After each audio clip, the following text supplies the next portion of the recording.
Ya, Mangga silakan. Permisi Bapak, selamat Ya. pagi. Selamat pagi Bu, Mangga silakan duduk Bu. Iya, terima kasih Iya. Bapak. Gimana Bu, ada yang bisa saya bantu? Iya Pak, perkenalkan sebelumnya Pak ya, nama Iya. saya Fatihatul Jana, saya di sini sebagai perawat KK3. Saya hari ini ingin mengajukan permohonan asesmen kompetensi perawat Pak. Oh iya. Di ruangan kakak tiga ya, berarti sama Iya. Pak Sadikin ya? Ya betul sekali Iya. Pak. Sebelumnya perkenalkan dulu, nama saya Agus Setiana ya. Oh, ya.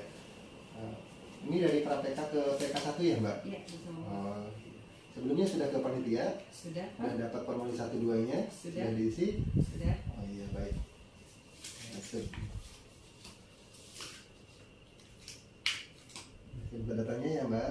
Boleh Bapak silakan. Nah, gitu ya. Sebelumnya sudah mengerti tentang proses asesmen? Sedikit sih Pak. Nah, iya. Jadi saya coba jelaskan ya. Yang kita lakukan sekarang ini adalah proses pra-assessment. Jadi assessment itu ada dua proses. Yang pertama ada proses konsultasi pra-assessment. Jadi nanti kita menilai bukti-bukti, mengumpulkan bukti-bukti untuk melihat apakah layak atau tidak atau bisa melanjutkan ke tahap berikutnya. Setelah dinilai di pre-assessment itu nanti bisa melanjutkan atau tidak. Nah, kalau bisa melanjutkan nanti kita rencanakan asesmennya. Nah, setelah dilakukan asesmen nanti Ibu Pak nanti bisa melakukan proses asesmen. Itu bisa dipahami Pak? Bisa Pak. Tujuan dari asesmen sendiri yaitu untuk meningkatkan jenjang karir atau level kompetensi perawat dari pra-PK ke PK. Selain itu juga dengan adanya asesmen kompetensi ini merupakan salah satu syarat dari akreditasi. Nah, selain itu dengan kalau misalkan perawatnya sudah kompeten semua nih, nah mutu rumah sakit pasti akan meningkat ya. Enggak seperti itulah. Di nanti mutunya akan meningkat bahwa perawat-perawatnya yang ada di rumah sakit Indramayu ini sudah kompeten semuanya. Jadi sudah dilakukan asesmen dan hasilnya kompeten. Nah, jadi dari proses pra-assessment, asesmen, nah, hasilnya yaitu akan menentukan apakah Bupat ini kompeten atau tidak kompeten, belum kompeten. Kalau misalkan kompeten berarti bisa melanjutkan ke jenjang karir selanjutnya. Tapi kalau belum kompeten hasilnya dan Bupat ini merasa sudah kompeten, Bupat bisa melakukan banding nanti. Nah, proses banding itu nanti dilakukan kaji ulang dan Bupat bisa melakukan asesmen ulang dengan asesor yang lainnya. Sampai situ bisa dipahami Mbak? Bisa Pak. Bisa dipahami. Nah, kita ke formulir satunya ya Mbak ya. Lihat dari sini dulu ya. Formulirnya, namanya nama panjangnya Pak Bupati Hatul Janah ya Mbak. Iya, betul Pak. Pemiliknya dinamai Mbak. Betul. Lulusnya Mbak ya? Ya, S1 Nurse Pak. Iya. Nah, tahun berapa lulusnya Mbak? 2017 Pak. Sekolahnya di mana Mbak? Di Stikes Indramayu Pak. Di Indramayu ya. Iya. Sudah benar. Benar.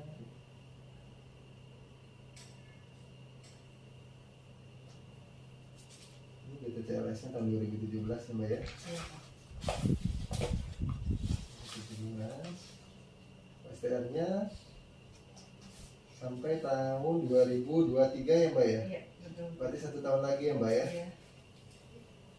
Nanti berarti tahun depan harus diperpanjang lagi ya Mbak ya. Iya Pak. Sesuai.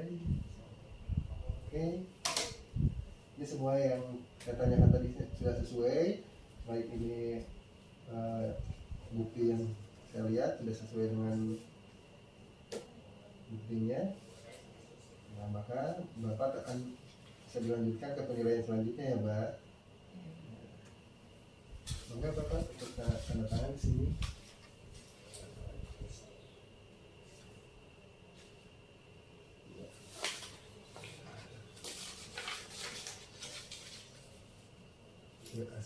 Formulir berikutnya ya Mbak ya.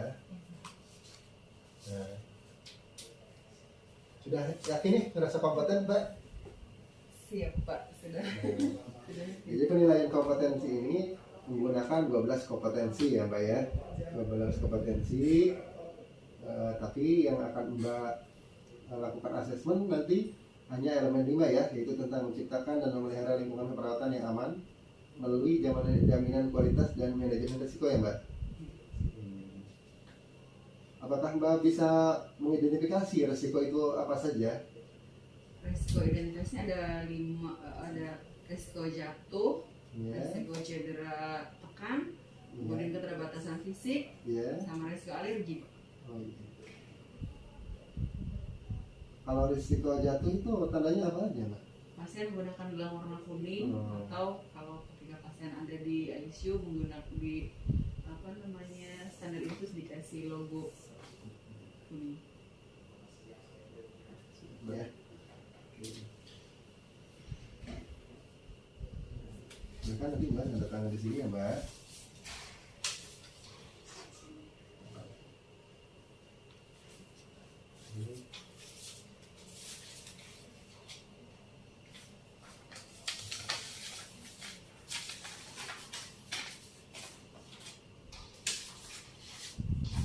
Nah, lanjutkan karena asesmen Mbak ya, karena tadi sudah di penilaian tadi sudah bisa untuk dilakukan lanjutnya. Nah, saya akan menjelaskan tentang rencana asesmen yang akan dilakukan nanti. Ya, untuk perencanaan ini bahkan ke PK1 ya Mbak ya, dari PK ke PK1. Nah, ini ada yang harus Mbak kuasain atau enggak harus Mbak pelajarin untuk jadi acuan atau acuan pembanding atau benchmark ya. Nanti Bapak coba pelajari tentang SPO, mengidentifikasi risiko keamanan, keselamatan nyata dan potensial terhadap pasien. Itu ada di SPO nomor 69 di bidang perawatan ya. Dan ada SPO pencegahan cedera di sana ya. Nanti di proses asesmen nanti ada beberapa metode yang akan kita gunakan ya. Yang pertama itu metode asesmennya adalah uji lisan. Nanti kita uji lisan ya. Itu perangkat asesmennya adalah daftar penilaian lisan. Nanti Bapak saya kasih pertanyaan, nanti dijawab, nanti akan saya tulis di formulirnya. Berikutnya ada metode uji tulis. Metode asesmen uji tulis. Nanti saya akan mengasih pertanyaan dalam bentuk tulisan. Nanti Mbak menjawab di formulir, yaitu menggunakan perangkat asesmen daftar tulis pertanyaan. Yang ketiga itu ada metode asesmennya, itu adalah observasi, di mana ada daftar checklist observasi untuk perangkat asesmennya. Nanti Bapak ke pasien, saya dampingin, nanti saya nilai dengan daftar list checklist observasi. Dan yang terakhir metode asesmen untuk portofolio, nanti Bapak saya lihat CPPT-nya, nanti saya butuh CPPT-nya, nanti saya lihatin untuk pendokumentasian prosedur yang telah dilakukan, ditulis atau tidak, sesuai atau tidak. Itu untuk metode asesmen dan perangkat asesmen.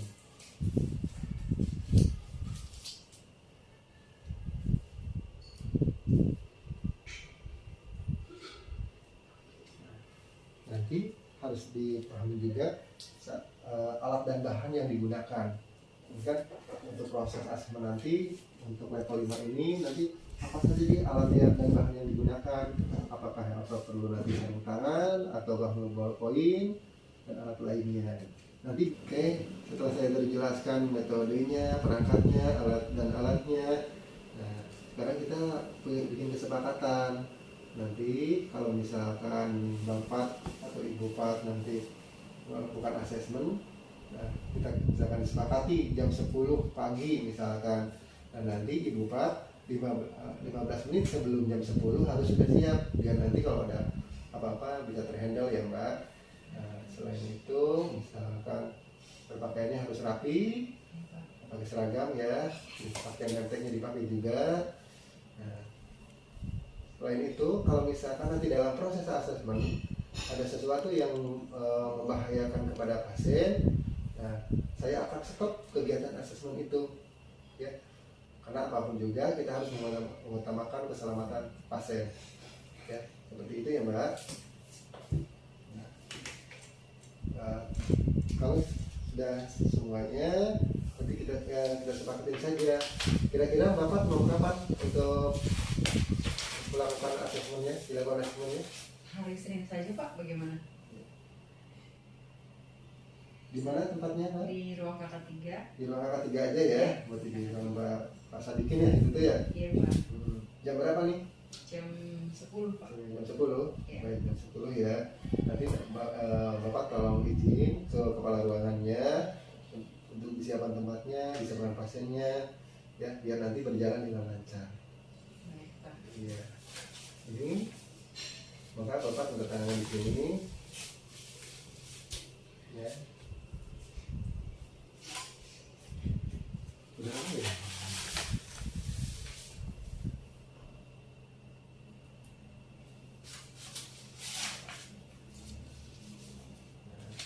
Ini sudah selesai semua.